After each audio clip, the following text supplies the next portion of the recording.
Just chase. Dr. Joe Griffin. Yeah. I introduce you to Dr. Joe Griffin, a speaker, consultant, and author's intention is teaching their talk is to broaden their vision, the things they weren't taught when they brought up as children. I introduce you to Dr. Joe Griffin. It's Dr. Joe Griffin.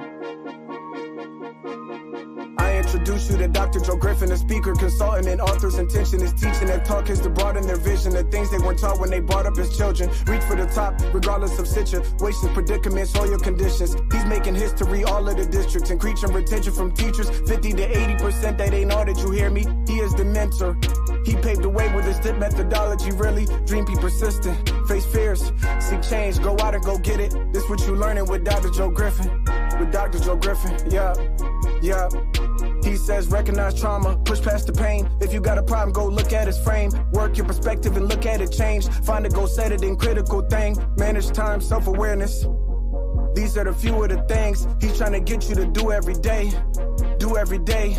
Led 5 schools to increase test scores with his teacher principal collaboration. Things he give to you will have you take you drive to the next level. But first, you need to get some fuel at gas station. Supporting education leaders, creating a culture for kids that'll last for ages. Lack of access to quality professional development, that's outrageous. Got his doctorate in education. Leadership, research, make changes. Need to put the kids first and raise them. Need to teach them they worth, stop playing. Later on, they gon' run this nation. Dr. Joe with his dissertation taught to those who would fix, make changes. I introduce you to Dr. Joe Griffin, a speaker, consultant, and author's intentions. The teaching and talk is to broaden their vision, the things they weren't taught when they brought up as children. Reach for the top, regardless of situations, predicaments, or your conditions. He's making history all of the districts, increasing retention from teachers, 50 to 80%. They know that you hear me. He is the mentor.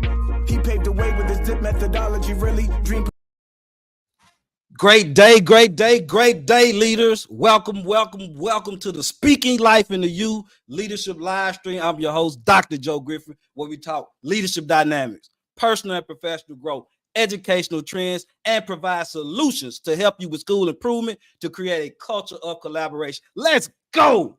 It's indeed a great day, you all. So blessed, so thankful to be here. I thank you all for joining in with me. You could be anywhere, but you decide to tap into the Speaking Life in You Leadership Live Stream. And that's whether you're live or that's whether you're in person. We want to thank you. Let me begin by asking you to first tap in where you're calling in from. Where are you catching the live stream from? We definitely want to know where you are. And that's whether you're live or whether you come back and you see it later, because I see y'all are watching the replays. I know that we provide great value. I know that the things that I'm giving you each and every week, whether I'm alone as I am today or whether I have a guest like I have in previous week, I know you're getting that value, you are. I know that you're getting that value. So go ahead and tap in. We'll give people a couple of moments to get in here with us. We're going to have a good one today, you all. How can leaders scaffold instructional practices for educators? Ooh-wee. That's a good one. I'm going to give you several different ways in which you can scaffold instructional practices for educators. Tried and true, you all. Had an opportunity to use these specific implementations through my 5 school turnarounds where we raised student achievement as principal, and then there has been several others as assistant principal as well as global consultant. So again, I'm thankful for the journey that I've had an opportunity to be on. And just want to ask you all a couple of questions before we get started. Have you ever thought that you knew how to do something and then you realize you were missing essential components to actually doing it well? Let that sink in for a minute, because I want you to think. I want to take you on a journey today.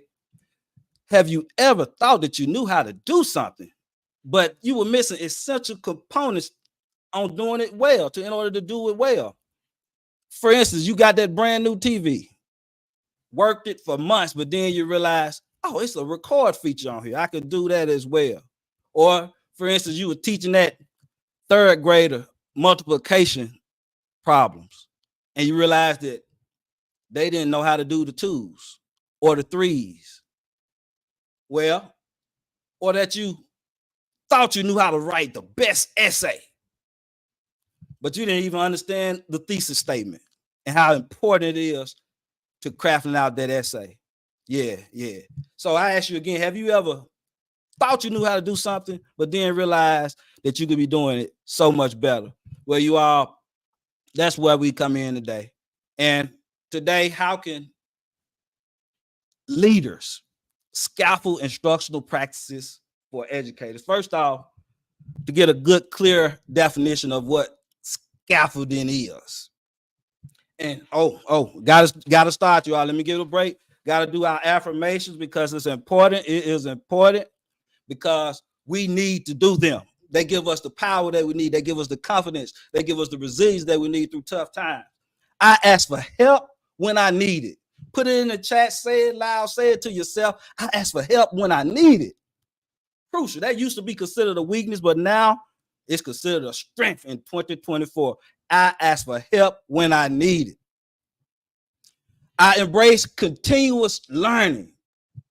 Say it to yourself or put it in the chat. I embrace continuous learning because that's what you're here for today. We continue to learn together. We continue to collaborate. We continue to grow off of each other because the information that I give you, I've learned it. I've taken it in. As we all know, we stand on the shoulders of giants.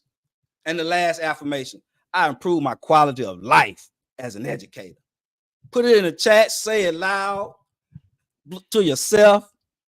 I improve my quality of life as an educator because you are improving the quality of life for so many others. All right, you all. So thank you there, brother Stephen, Eli. We appreciate your participation. And I know there's others participating out there because I see you watching. I see that you're watching the streams. I know we're providing great value to you each and every week. So to understand scaffolding, first off, you got to know that scaffolding is learning segments, portions. Perhaps it was a piece of something that you might not have learned, or it could be something that you know nothing about. But in order to scaffold instructional practices for teachers, you first have to know what they can't do. You got to know what they can't do as an educational leader, as an instructional leader. You got to understand what they can do with assistance. And then after training, after working, after coaching, after leading, after empowering, after influencing, then you want to be able to determine what they can do independently. Same thing that teachers been doing with students for years, scaffolding the instruction. I talked earlier about the math example. So many times teachers dig deep into the learning and they realize, wow, this particular student doesn't have this particular skill. So we got to go back and give it to them. And that's the power of empowering others. That's the power of empowering others. Put that in the chat, y'all, because I know that's fine. The power of empowering others. That's what leadership is. That's what influence is. So we're going to go ahead and get into some of these strategies because I see we got people chiming in. I know you're watching. I appreciate you all. Good evening, Sister Dr. Sheikah Houston, Create and Educate. We appreciate you chiming in and joining with us out there in the Carolinas, doing big things. First off, one of the first things that you want to do when scaffolding instruction, I'm going to remove this. You all will come back to that you want to do when scaffolding instructional practices for teachers. And I'm going to give you about 5 to 6 different ways, but you're going to need to take notes because it's compounded with multiple ways inside of those ways. So make sure you're listening, make sure you're paying attention. This is tried and true knowledge that I learned from practitioner as well as researcher experience. All right. Turning around school improvement specialist. That's what I do. Yes. Set clear goals, clear and specific goals for mastery of these concepts. You say, Dr. Joe, what do you mean? First off, I know you know the SMART goal acronym, right? Yeah, they definitely have to be SMART. Specific, measurable, attainable, results-oriented, and timely. And that could be any type of instructional goal that you have for your particular teachers, whether it's increasing student engagement through the use of small groups over the course of the school year of the 24-25 school year. All right, that's specific, measurable, attainable, timely, results oriented. It's smart, right? Okay. So within that setting of the specific goals, however, you want to add benchmarks. Ooh, let me say that. You want to add benchmarks. Benchmarks within the goal. All right. Remember that scaffolding, you got to know what you can do with me before I can turn you along or loose and see what you can do independently. So again, we want to have benchmarks. So I might say for that same student engagement goal with the small groups, I want to see the teacher use it, or the teacher may himself or herself say, I want to use small groups twice per week over the course of the first 9 weeks. 2 times 9, that's 18 times over the first 9 weeks. That's specific, isn't it? Yeah. And it's benchmark. Yeah. All right. And another thing you can do inside of the personalized, inside of the specific goals, is a personalized development plan. Yeah. We talk about IEPs for students. We can do the same thing with our teachers. Teacher, you can put your own self on the plan, because I know I got teacher leaders that's watching these videos as well, not just administrators, because I want to empower all educators. We empower educational communities. That's what we're doing. That's the type of value we bring you every week. Thank you. Lady Reddick out there in Boston, Massachusetts, for chiming in. We definitely appreciate you. So that's the first thing you want to do, is set those clear, specific, actionable goals. Have your benchmarks inside of them, your personalized learning plans inside of them as well. All right, that's the first thing you want to do. I hope y'all getting the notes. Secondly, you want to model. You want to model the instructional practices that you're asking teachers to use. You say, Dr. Joe, how do you model the instructional practices? First off, you're having your professional learning communities. So in your professional learning communities, we're going to actually implement the instructional practices that we're asking the teacher to use with students. For instance, we're teaching stations. We want stations as an initiative. Y'all love stations. It's one of my favorite. It accelerates the learning. But we're using stations. Say we're using stations as an initiative. All right. So in the PLCs, I might have a station with you video watching what stations do and how they're operated effectively. I might have the teachers or the group of educational leaders not writing about it, for instance, what you have learned. And then we may have another group who is chunk reading an article on it. You say, what's chunk reading? Another strategy, you all. I love instructional leadership. This is what it's all about. This is how you get your test scores up, as well as create a culture of collaboration. But we're going to chunk read it. We may not have time. We might be on an 8-minute cycle in these stations. So the professionals in the group, we're going to chunk read the first couple of parts of it. Then we're going to share it out. And it's as if everyone has read the whole entire article in this short amount of time. So that's one way that we can personalize our learning in order to help the teachers scaffold these instructional practices that we want them to use. Same thing with reciprocal teaching. We may have them reading an article and picking out the predictor, the questioner, the summarizer, and so forth. And they do that as well, reading the article, pulling it out. But we've got to train our teachers, coach them, show them, model the instructional practices that we're asking them to use in our professional learning communities. Y'all got that? That's two, you all. That's two, y'all. And I know it's fire information. I know you're going to take these notes. I know you're going to come back and implement these things in your school. These strategies are going to get you where you need to go. Next, your professional development agenda. You say, my professional development agenda, Dr. Joe, I've got it prepared for every meeting. Every time I come into a meeting, the staff knows that what we're gonna meet on, and it's lined up. I like that. That's awesome. But we want to think long term. We want to push that out. We want to push that professional development agenda out. Let me explain. We're going to set it up for the entire year. In advance, it takes planning. It takes preparation. But as leaders, we know that we have to have the vision. We have to have the foresight in order to bring these things to fruition. So we're going to plan this roadmap for scaffolding these instructional practices for teachers. Let them see the growth over time. So we're meeting bi-monthly or twice a month per se. I want to put that schedule out. You already see first 9 weeks, lesson planning. Then we move to delivery of instruction. Then we come back to data analysis or what have you. And it takes some weeks to get those things done because research tells us we have to hear things multiple times in order to learn. Some studies say 7 to 8 times we have to hear things before we can internalize it and before we know it for ourselves. Let that sink in. I'm going to let that sink in because sometimes we have to hear things 7 to 8 times before we can actually do it ourselves. That's right, Dr. You said at least 7. So again, we're scaffolding these instructional practices for teachers. We got to continue to reiterate the expectations. All right, we got to show them what we're working towards. So that roadmap, that professional development agenda for the year, it's just a plan. It can be adjusted. Remember that plans do change. Plans do get adjusted. Perhaps you'll see a weakness in an area and you want to pick up on something. For instance, I made an adjustment with this tonight. I put out a clip several weeks ago about scaffolding. Well, last week about scaffolding instructional practice for teachers.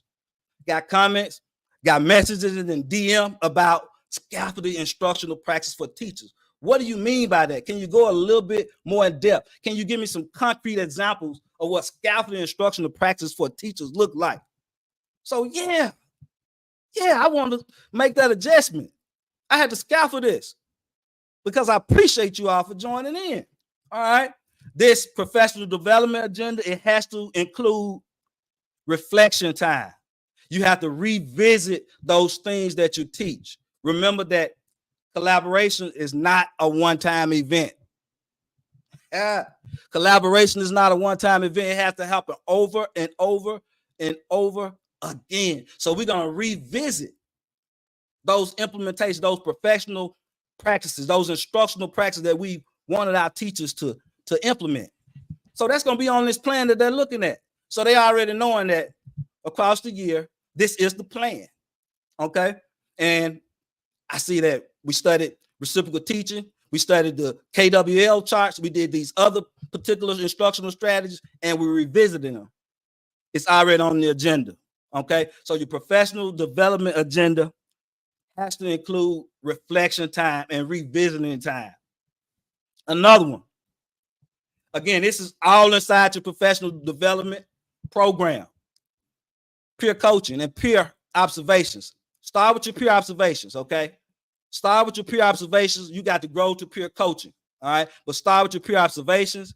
Again, this is professional development. It doesn't have to always be you as the instructional leader. As the instructional leader, you put your teachers and your other administrators in positions to empower others as well. You're still the leader. Okay, you're still the leader. But peer observations give you an opportunity to see other teachers teach. And Douglas Reeves says that teachers learn best by watching other teachers teach. I cannot make this up. It's the truth.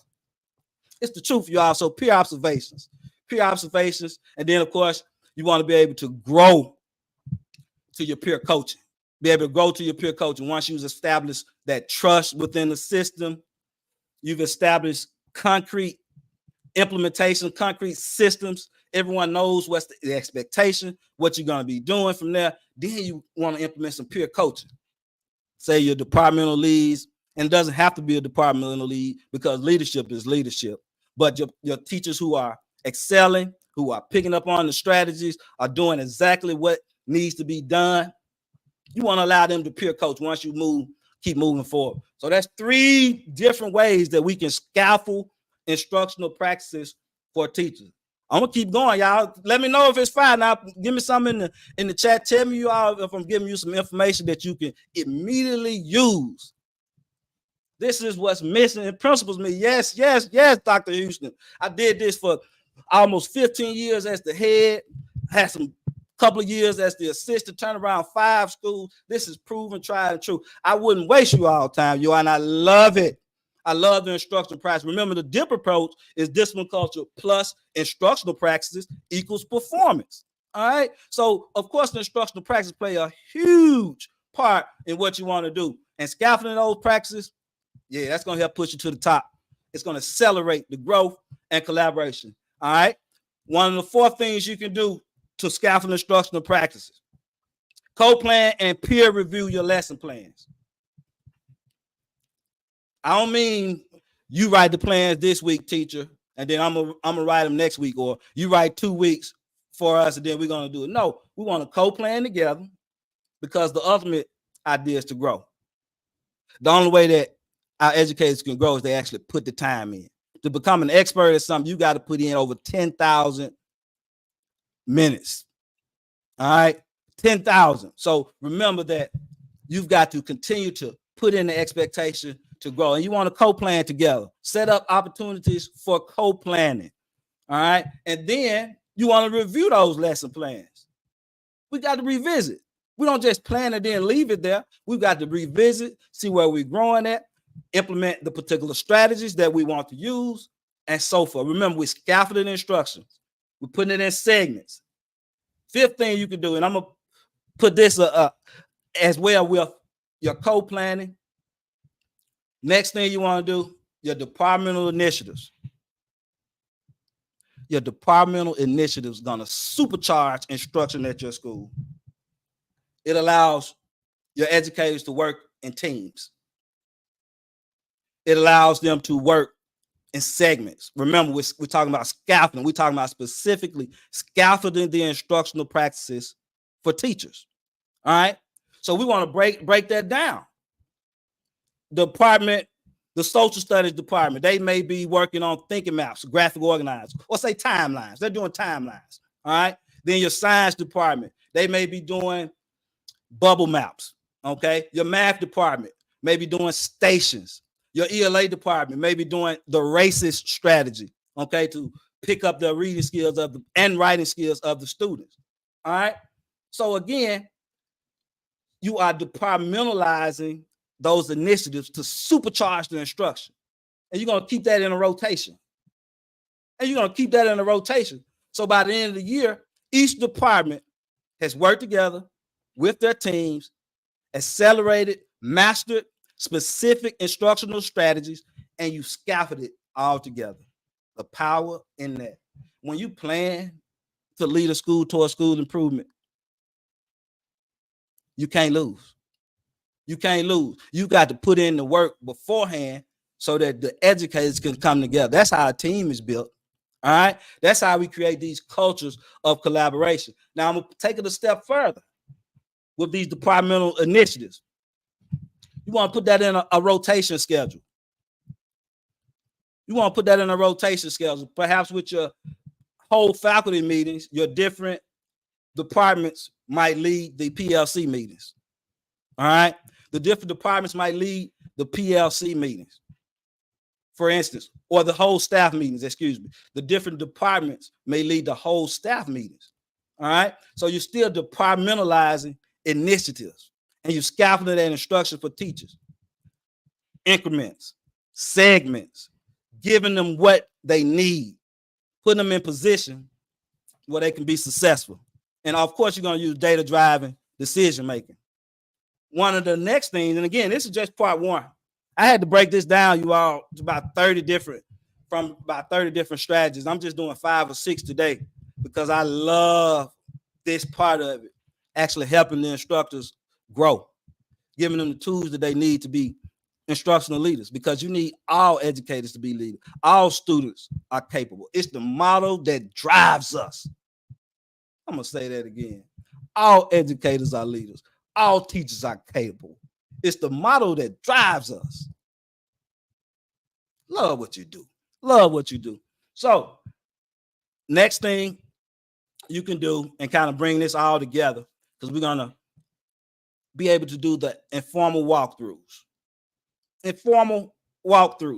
with meaning. You say, what do you mean by with meaning? Well, your informal walkthroughs, first off, we talked a little bit about this a couple of weeks ago.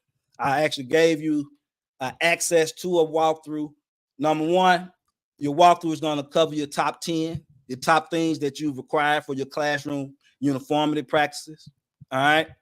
So with that informal walkthrough, now I'm able to see these school-wide or departmental initiatives in action. Because even though it's an informal walkthrough, I'm still able to see your agenda on the board. I'm still able to have access to your lesson plans. Hopefully they're posted on the door so I can just pick them up as the administrator when I come in. That's not a lost best practice, you all right? That's not a lost best practice, all right? So again, I want to put the teacher in a position where they could be successful. Next, you want to look at real-time coaching. This was also mentioned on a prior live stream where we talked about real-time coaching and the power in doing that effectively. First off, it has to be a culture of collaboration in which this happens. All right. That's the only way. That's the only way that you can real-time coach. And again, this is part of your walkthroughs, but you can real-time coach and be able to help. All right, be able to help the teacher because they trust you. They know that what you're saying is for so I can have and I see you versus and I got you. I want to see your improvement as the educator because we're all leaders. All right, when you're in the educational field, you are a leader. You've got to know that. So again, I want to treat my other educators as leaders and keep them in position where they can stay confident, stay resilient, be on the path to make sure that students get what they need every single day. And again, that also plays into the peer observation, the informal walkthrough. So I just gave you 6 ways, you all, with multiple ways inside of it.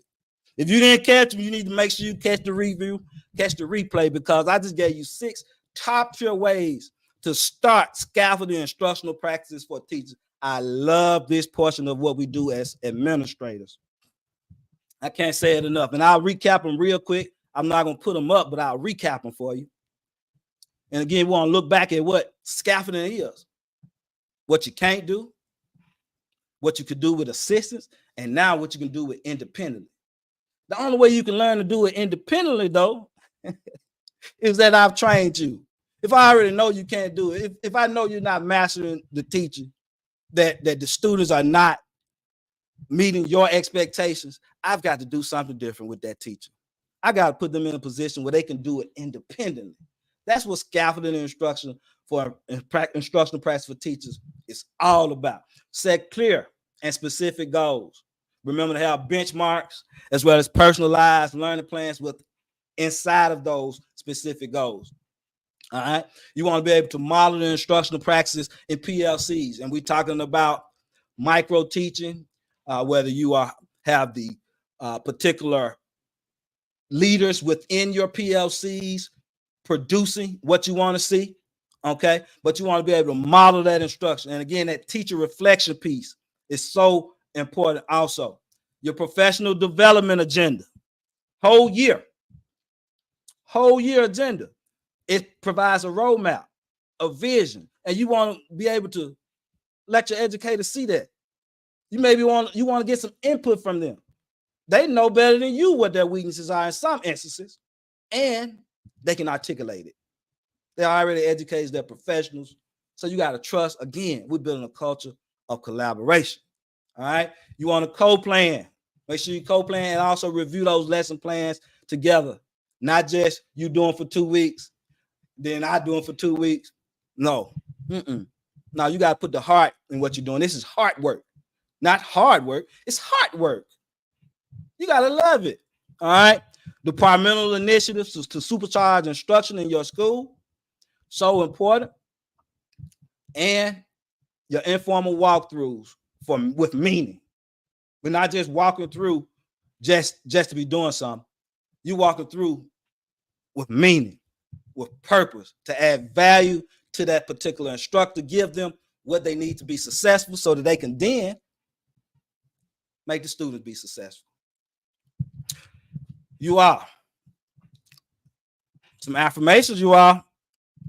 We got to have them. I ask for help when I need it. You are ask for help when you need it. That's so important. I embrace continuous learning. I improve my quality of life as an educator.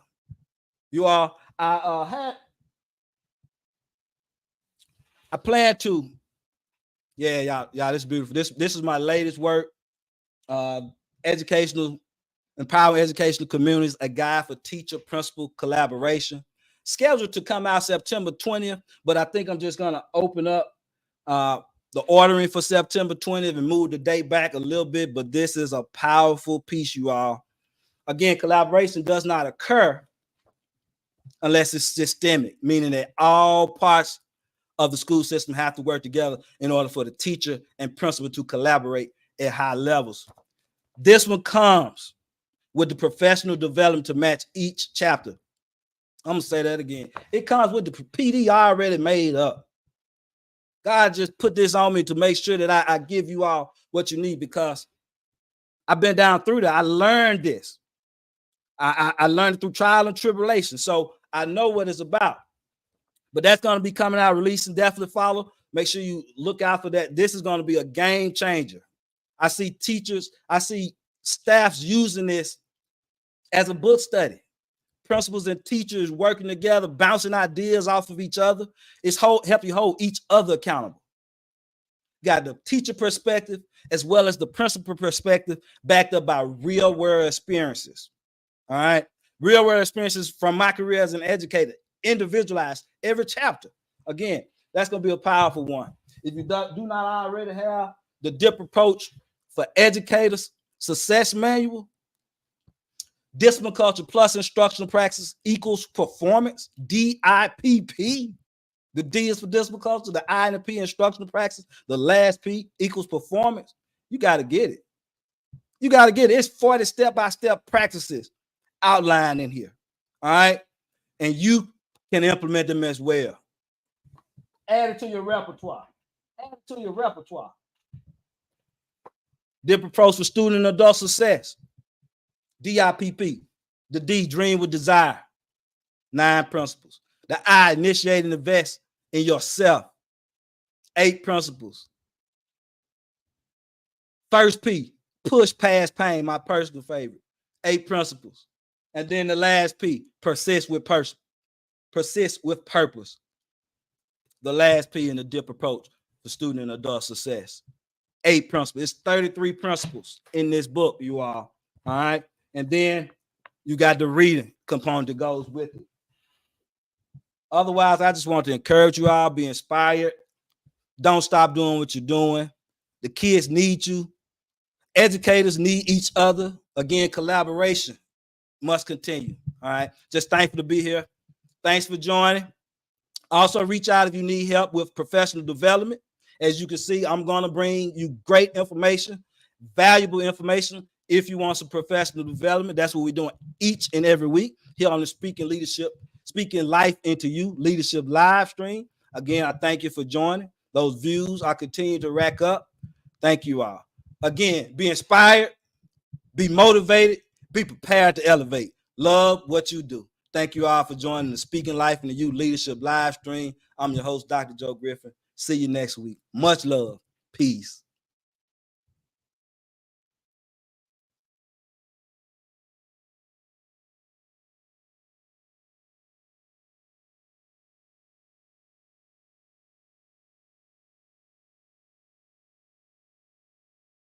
Dream but persistent, face fears, see change, go out and go get it. This what you learning with Dr. Joe Griffin.